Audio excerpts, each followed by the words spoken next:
I've been lying down for hours now. It's 5:35 a.m. and there's not much I can do.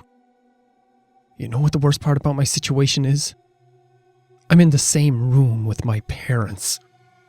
They keep looking at me, and I can't help but look back and try not to cry or scream. Their eyes are focused on me, and their mouths are wide open. There's the strong scent of blood, and I feel so paralyzed with fear. Here's the thing. The second I make any hint that I'm not asleep anymore, I'm completely fucked. I will die, and there's nobody around to save me.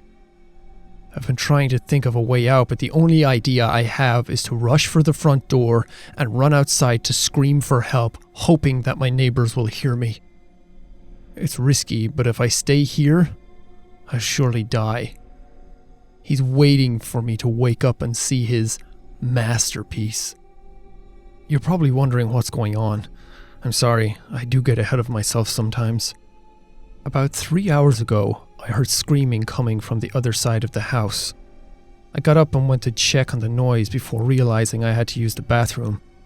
Instead of doing the smart thing and investigating, I used the bathroom first. I could have gotten myself killed right then for my stupid actions. But I actually did my business and took a peek outside the bathroom door. There was blood on the carpet.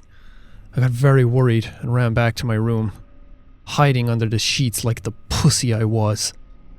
I tried to convince myself to go back to sleep, that it was just some really vivid dream or something like that.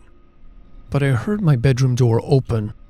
Like the terrified child I was, I peeked from under my blankets to see what was going on.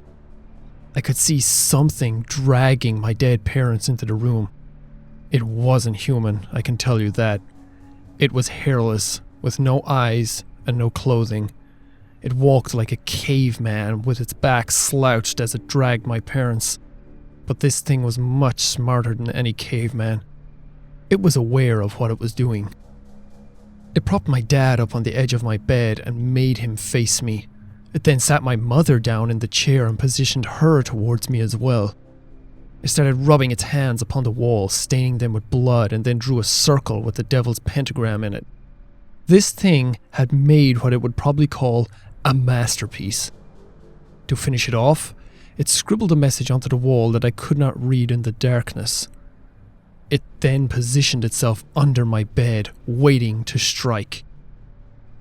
The scariest thing is now, my eyes have adjusted to the darkness and I can actually read the message on the wall. I don't want to look at it because it's terrifying to even think about it. But I feel the need to see before I'm killed. I peek at the creature's masterpiece. I know you're awake.